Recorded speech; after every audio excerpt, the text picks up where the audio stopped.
পরের প্রথম রাত লইয়া আলোচনা করি। প্রথম রাত এই কবরে যখন আপনারা শুয়াইব, ওই কবরের মধ্যে শুয়ানোর পরে আপনার প্রশ্ন হবে তিনটা। ফেরেশতা দুইটা আসবো, মুনকার আর নকির।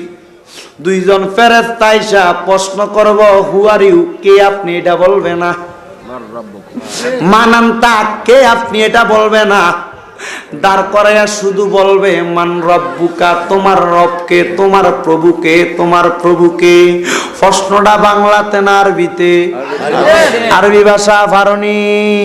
নবীর কোন উম্মত মূর্খ মানুষ আরবি ভাষা পারে না, তবু আমার আল্লাহ ওই কবরে তোমার ভাষা বানাইবো আরবি।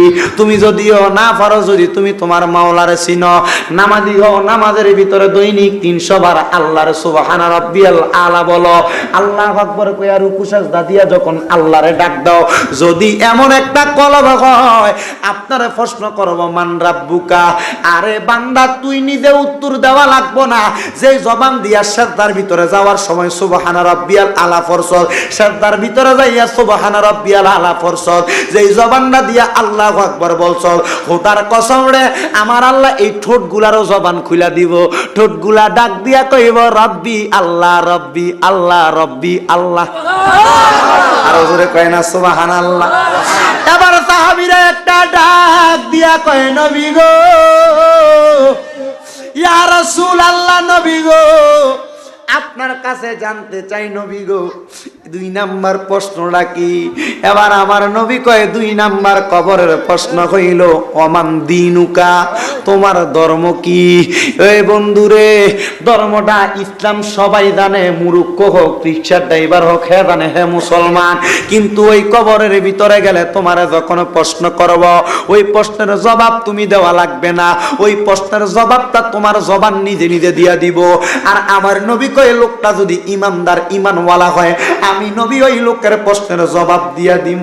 সুবহানাল্লাহ। আর জোরে কয় না সুবহানাল্লাহ। বাজান রে, ও আমার আজকে এই মাইজখাটি এলাকার বাবারা বন্ধুরা, গভীর মনোযোগ দিয়া বসো আর গভীর মনোযোগ নিয়ে শোনো রে বাবারা বন্ধুরা। এবার 3 নাম্বার প্রশ্নটা বড় কঠিন, শক্ত প্রশ্ন। কি প্রশ্ন?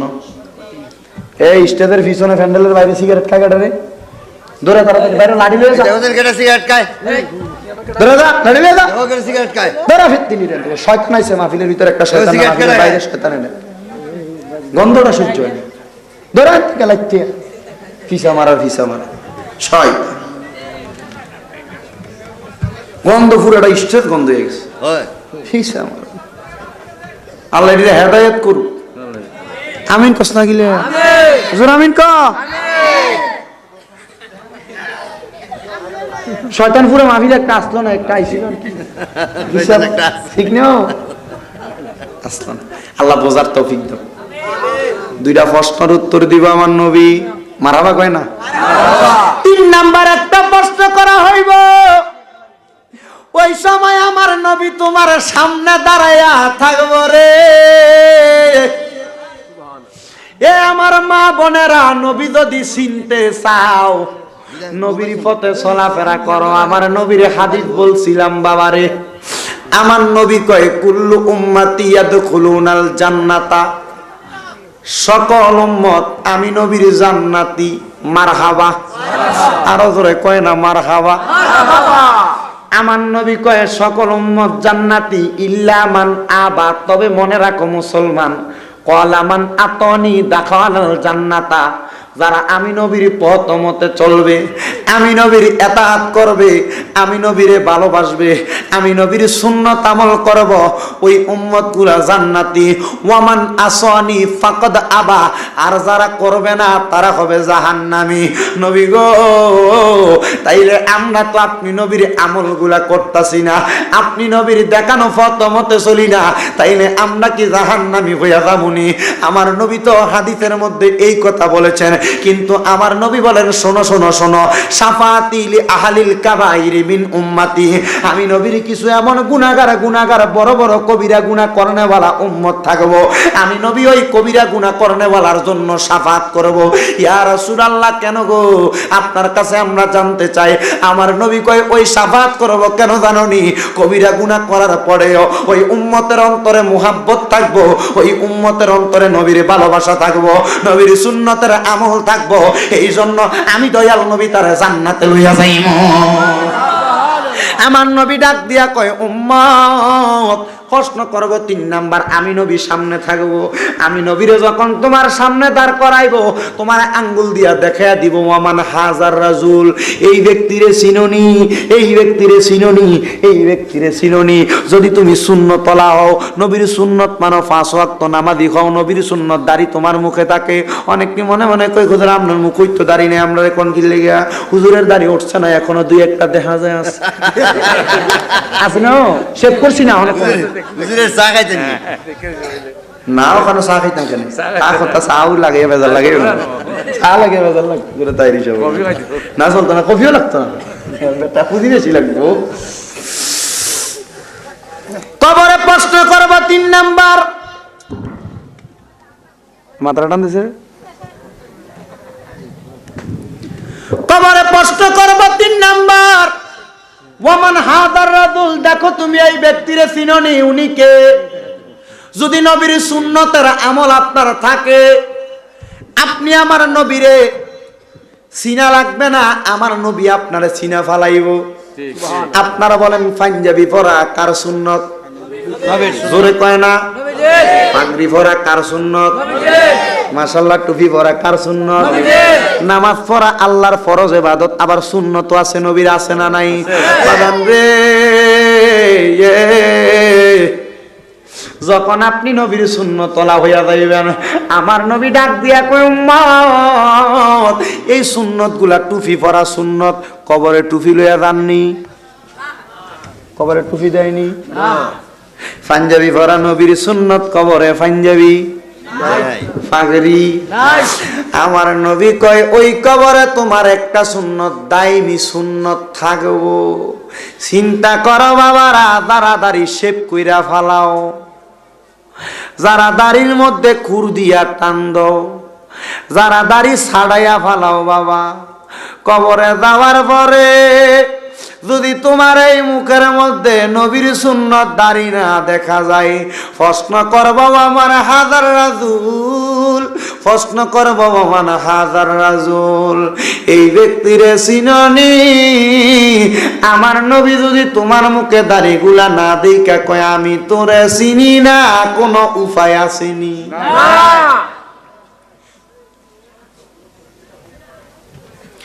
কখন কে মইরা যাইব কেউ জানে না, কেউ সেই খবর জানে না। আল্লাহর দুহাই রে বন্ধুরে, নবীর সুন্নত রাখার চেষ্টা করো, নবীর সুন্নতে খুরের টান লাগাইও না। এই সুন্নতরা লইয়া কবরে যাইবা, যদি তোমার এবার ফেরেশতারা দাঁড় করে প্রশ্ন করে ওয়ামান হাজার রাজুল, এই ব্যক্তিরে চিননি? তোমার মুখের ভিতরে যদি নবীর সুন্নত দাঁড়িয়ে থাকে, আল্লাহর কসম রে, আপনি আমার নবীরে চিনেন বলা লাগবে না। আমার নবী কইব রব্বি গাবলি উম্মতি, আয় রে আয়, আমি নবীর গুনাহগার উম্মত হইতে পারত, আমার কুল মুবারকে আয়। কেন জানোনি? তোমার মুখের ভিতরে আমার নবীর সুন্নত থাকার কারণে আমার দয়াল নবী তোমারে কুলে লইয়া, আমার দয়াল নবী বলবে ওয়া আনা আউয়ালু মান ইয়াকরাউ বাবাল জান্নাতা, আমি দয়াল নবী সর্বপ্রথম জান্নাতের দরজা খুলবো, আর আমার পেছনে পেছনে আমার গুনাহগার উম্মত জান্নাতে যাইব। এটা হইল কবরের প্রথম রাত। কোন রাত? আরো জোরে কয় না কি রাত? এটা হইল কবরের প্রথম রাত। বাদান রে, এবার কবরের প্রথম রাত যখন কবরের প্রশ্ন শেষ, আল্লাহ কিয়ামত করব। হুজুর কিয়ামত হইব কেন? কিয়ামত হইব কোন সময়? কোরআন শরীফ দলিল। আল্লাহ কোরআনের মধ্যে সূরা আর রহমানের 26 এবং 27 নম্বর আয়াতে আল্লাহ কয়, কুল্লু মান আলাইহা ফানি ওয়া ইয়াবকা ওয়াজহু রাব্বিকা যুল জালালি ওয়াল ইকরাম।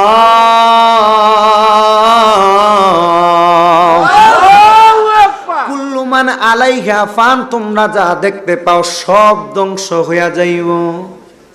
যা অবলোকন করতে পারো সব ধ্বংস হইয়া যাইব। নবী গো থাকবোটা কি? আমার নবী কয় ওয়ায়াবকা ওয়াজহু রাব্বিকা, যিনি তোমাদের রব তিনি থাকব। কেন থাকব? আমার রব। আমার নবী কয় যুল জালালি ওয়াল ইকরাম, কারণ আমার আল্লাহ হইল অধিক মহিমান্বিত এবং অধিক মর্যাদা সম্পূর্ণ, এই জন্য আমার রব থাকবে। আমার রবের কোনো ধ্বংস নাই। বাগান রে, যখন কিয়ামত হইয়া যাইব এই সময় তো অনেক মানুষ বেঁচে বেঁচে থাকবে। অনেকে নামাজ পড়নেওয়ালা, অনেকে নামাজ সাইরা দেনেওয়ালা, অনেকে পুরুষ অনেকে মহিলা থাকব। অন্ধকার কবরের মধ্যে যখন মানুষগুলা থাকবে, আমার কেউ জীবিত থাকবো। আমার নবীরে সাহাবায়ে কেরাম ডাক দিয়া কই, ইয়া রাসূলুল্লাহ, যেই মানুষগুলো দুনিয়াতে থাকবো কিয়ামত দেখলে তো তারার কাছে বড় ভয় লাগবো। নবী গো ওই মানুষগুলা কিয়ামতের আলামত থেকে কেমনে বাঁচবো? আমার নবী কয় কিয়ামতের আলামত থেকে বাঁচতে পারবে একমাত্র ঈমানদার যারা, তারা। নবী গো ঈমানদার কেমনে কিয়ামতের আলামত থেকে বাঁচবো আপনি নবীর কাছে জানতে চাই। আমার দয়াল নবী ডাক দিয়া কয়, ঈমানদার বান্দা যদি 5 ওয়াক্ত নামাজ পড়ে থাকে কিয়ামতের 1 সেকেন্ড আগে আমি আল্লাহ পাক রব্বুল আলামিন ঈমানদার বান্দারে সিজদার মধ্যে ফালামু। ঈমানদার বান্দাটা সিজদার ভিতরে যাইয়া সুবহানা রাব্বিয়াল আলা বলবো, 3 বার বলতে দেরি আমি আল্লাহ কিয়ামত কইরা এই পৃথিবীটারে লয় কইরা দিমু। খোদার কসম রে, যখন কিয়ামত হইয়া যাইব মানুষগুলো দেখবে পাহাড়গুলা তুলার মতো উঠতাছে, ঘরবাড়ি বিল্ডিংগুলা তুলার মতো উঠতাছে, আসমানের তারাগুলা নিচের দিকে পড়তাছে। মানুষগুলা এমন অবস্থা যখন দেখবো ওই মানুষগুলা হাহাকার করব। আর যারা ঈমানদার এগুলা দেখবে না, ঈমানদার থাকবে নামাজের সেজদায়।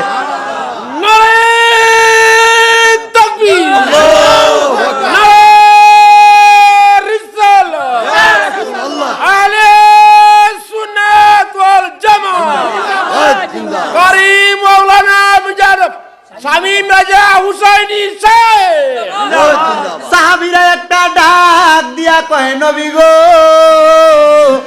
ইয়া রাসূলুল্লাহ, নবী গো ঈমানদার সিজদার ভিতরে থাকবো টের পাইতো না কেমনে? নবী গো জানতে চাই।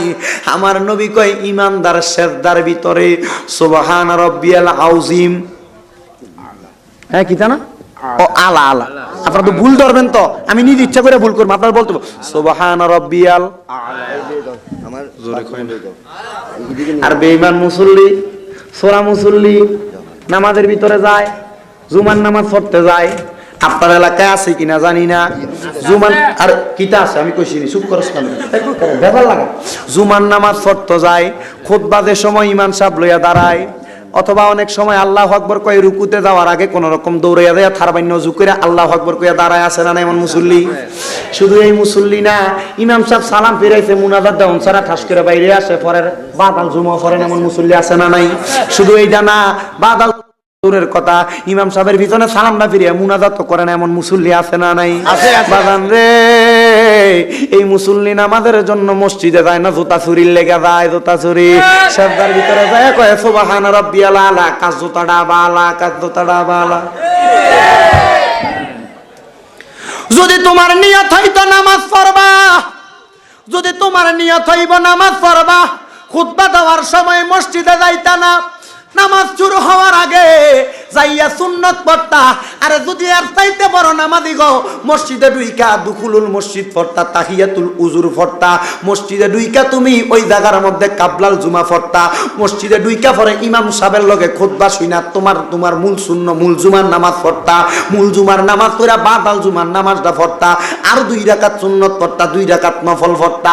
কিন্তু মুসল্লি তুমি মসজিদে যাও, কথা সত্য নামাজ তোমার পরিপূর্ণ হয় না। আমি জানতে চাই রে বাবারা, আপনারা বলেন না ওই মসজিদে গেলে ইমানদার ওয়ালা মুসল্লি হইতে হলে পরিপূর্ণ নামাজের দরকার আছে না নাই? আরো জোরে কন্যা আছেন না নাই? ও বন্ধু, এই আয়াতটাই তো সূরা মুমিনুনের প্রথম আয়াতটা বলছিলাম, হুম ফি সলাতিহিম খাশিউন। নামাজের প্রতি বিনীত হওয়া লাগবে, মনোযোগী হওয়া লাগবে। জুতা লইয়া টানাটানি কইরা মসজিদ থেকে বাইর হইলে এটারে নামাজ বলবে? নামাজ বলবে? এ বাবারা, ইমানদার থাকবো সেজদায় সুবহান রাব্বিয়াল আলা পড়ব কয়বার? কথা কয় না কয়বার? আমার নবী একটা ডাক দিয়া কয়, উম্মত, ইমানদার বান্দাটা যখন সেজদার ভিতরে পইরা থাকবো, তিনবার সুবহান রাব্বিয়াল আলা পইরা ইমানদার সেজদা থেকে মাথা উঠাইবো, ইমানদার সেজদা দিব এই উসাইল এলাকায় মাইজহাটির মসজিদের ভিতরে, সেজদা থেকে মাথা উঠাইয়া দেখবো জান্নাতের ভিতরে। সুবহানাল্লাহ, সুবহানাল্লাহ জোরে কয় না? ইমানদার সেজদা দিব হবিগঞ্জের উসাইলের মাঝহাটির ভিতরে, সেজদা থেকে মাথা উঠে দেখবো জান্নাতের ভিতরে। ইমানদার ডাক দিয়া কইব, আল্লাহ আল্লাহ, আমি সেজদা দিছি কোন জায়গায়? আল্লাহ কোন জায়গায়? আল্লাহ তোমার কুদরতের খেলা তো বুঝলাম না। ও আল্লাহ, আমার ভাই বাবারা তারা কোথায়? আমার স্ত্রী কোথায়? সন্তান কোথায়? কেউ রে তোমরা পাইবা না। ও তুমি মানুষ দিয়া মানুষ বানাও, ও তুমি মানুষ দিয়া মানুষ বানাও, তুমি থাকো কোন জায়গায়? আল্লাহ তোমায় খুঁজতে গিয়া পইরা গেলাম বিষম দায়, মাওলা তোমায় খুঁজতে গিয়া পইরা গেলাম বিষম দায়। ঠিক না বে ঠিক? সেজদায় যাইলে কয় সুবহান রাব্বিয়াল আলা, আল্লাহর দেখা নাই। সুবহান রাব্বিয়াল আযীম, আল্লাহর দেখা নাই। আল্লাহু আকবার, আল্লাহর দেখা নাই। ও আল্লাহ তুমি কোন জায়গায়? আমার আগে মাওলানা শফিকুল ইসলাম সিদ্দিকে বলেছেন, কুলুবিল মুমিনিনা আরশিল্লাহ, আমার আল্লাহ মুমিনের কলবে তার ঘর বানায়, আরশ বানায়। যদি মুমিন হও আল্লাহ তোমার কাছে আসে। ও বন্ধু, নাস্তিকদের প্রশ্ন, তোমরা তো সবাই বলো কুল হুয়াল্লাহু আহাদ, আল্লাহ একজন। যদি তোমাদের মুসলমানের ভিতরে হাজার হাজার মুমিন হয়, এক আল্লাহ কেমনে হাজার হাজার মুমিনের কাছে যায়? নাস্তিকদের কাছে প্রশ্নের জবাব হইল, আল্লাহ এক এবং অদ্বিতীয়, আল্লাহর কোনো দ্বিতীয় কোনো আল্লাহ নাই। কিন্তু আমার আল্লাহর এটা ওয়াহদানিয়তের পাওয়ার, হাজার হাজার লাখ লাখ যদি আল্লাহর বান্দা হয়, আমার আল্লাহ সকল বান্দার কলবে কলবে যায়। জোরে জোরে কন্যা বাবা সুবহানাল্লাহ। বাবা ন ও আমার বাবারা, বন্ধুরা, আমার আল্লাহ পাকরে বান্দা ডাক দিয়ে কইব, আল্লাহ আমার স্ত্রী কই, সন্তান কই, পুত্র কই, তাদের কেউরে তো আমি দেখতাছি না, আমার আপনি কোথায় আনছেন? আমার আল্লাহ কয়, কিয়ামত হইয়া গেছে, তোমার স্ত্রী পুত্র আমলওয়ালা ছিল না, নামাজিয়া ছিল না, তারা জাহান্নামে চলে গেছে। মহিলা যদি সেজদায় থাকে, মহিলারা ডাক দিয়ে কইব, আল্লাহ আমার আদরের স্বামী কই? আমার আল্লাহ কইব, রে তোমার আদরের স্বামীটা তো জাহান্নামে চলে গেছে কিয়ামতের পরে। আল্লাহ, এই কবরের মধ্যে যখন মানুষগুলো আমার জান্নাতে ঢুকাই না, আমারে কে আমার স্বামীর সঙ্গে দেখা করার সুযোগ দিবা না? আমার আল্লাহ কয়, কিয়ামতের পরে আমি আল্লাহ পাক আরেকটা জগৎ সাজাইমু, ওই জগৎটার নাম হইল হাসরের ময়দান। ওই হাসরের ময়দানে তোমরা সাক্ষাতের ব্যবস্থা কইরা দিমু। ওই হাসরের ময়দানে শেষ জায়গার মধ্যে আমি আল্লাহ পাক রাব্বুল আলামিন একটা দাড়িপাল্লা টানামু, যেটার নাম মিজান। ওই মিজানের মধ্যে আমার নবীদের উম্মত দুনিয়াতে ভালো কাজ করছে না খারাপ কাজ করছে, এগুলা ওজন করা হবে। ওজন করার পরে উম্মতের আমল নামাগুলা যখন মাপ দেওয়া হইব, যখন আল্লাহ পাকের বান্দা নবী পাকের উম্মতের আমল নামায় বদামল বেশি হইব, তারা চইলা যাইব জাহান্নামে। আর অনেক উম্মতের গুনাহ যখন বেশি হইয়া, যখন সওয়াবের পাল্লাটা বেশি হইয়া যাইব, গুনাহ কম হইয়া যাইব, তারা যাইব জান্নাতে। এবার বাকি থাকবো জান্নাতে, জানেওয়ালারা জান্নাতে চলে গেছে, বাকি থাকবো গুনাহগার গুনাহগার উম্মত। বাজানো, যখন গুনাহগার উম্মতরা বাকি থাকবো, এই সময় আমার আল্লাহ পাক রব্বুল আলামিন হাসরের ময়দানে এমন একটা স্টেজ সাজাইবো, সুন্দর স্টেজ। স্টেজটা সাজাইয়া আমার আল্লাহ ওই হাসরের ময়দানে একটা বড় বড় কুরসি দিব, দুইটা একটা কুরসি দিব। জিব্রাইল আমার আল্লাহ ডাক দিয়ে কইব, জিব্রাইল ওই হাসরের ময়দানে তুমি একটা কুরসির ব্যবস্থা করো, তাড়াতাড়ি স্টেজ সাজাও। এবার জিব্রাইল স্টেজ সাজাইয়া জান্নাতি কুরসি এনে স্টেজের মধ্যে দিব। আল্লাহর কুদরতি চোখ দিয়া দেখবো ওই স্টেজের মধ্যে মাত্র একটা চেয়ার দেখা যায়। আল্লাহ ডাক দিয়ে কই, কইব রে জিবরাইল ওই স্টেজের মধ্যে চেয়ার কেন একটা? জিবরাইল ডাক দিয়ে কইব আল্লাহ আপনি আল্লাহ তো একজন, এই হাসরের ময়দানে আপনি ছাড়া আর কে আছে? আমার আল্লাহ কয় জিবরাইল আমার দয়াল আল্লাহ পাক রব্ব, আমি দয়াল আল্লাহ পাক রব্বুল আলামিনের উম্মতি গুনাহগার উম্মতের জন্য কান্দিন না, আমার দয়াল নবী বাকি আছে, আমার নবীর জন্য আরেকটা চেয়ারের ব্যবস্থা করো, কুরসির ব্যবস্থা করো। জোরে জোরে কন্যা বাবা সুবহানাল্লাহ। বাইরায় আমার বাবারায় আমার, ওই কুরসির মধ্যে যখন আমার আল্লাহ উঠে যাবেন, আমার আল্লাহ হয়ে যাবে কাহার, আমার আল্লাহ হয়ে যাবে ভয়ঙ্কর।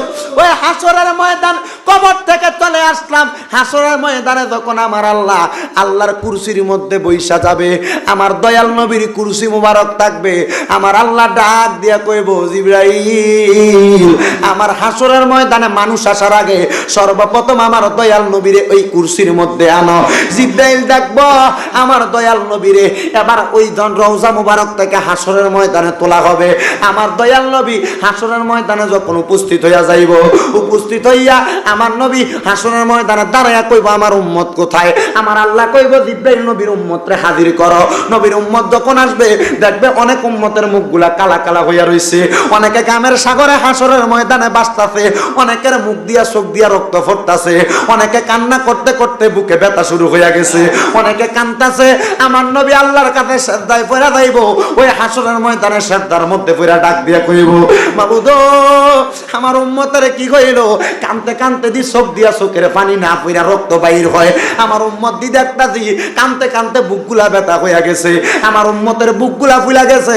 আমার আল্লাহ কইব বন্ধু আমার হাবিব আমার দোস্ত আমার, হাসরের ময়দানে তাদের হিসাব নিকাশ যখন করা হইছে, আপনার উম্মত গুলা ওই জায়গার মধ্য থেকে যারা জান্নাতি তারা জান্নাতে ফাটাইয়া দিছি, অনেকে বাকি আছে তারা জাহান্নামে ফাটামো।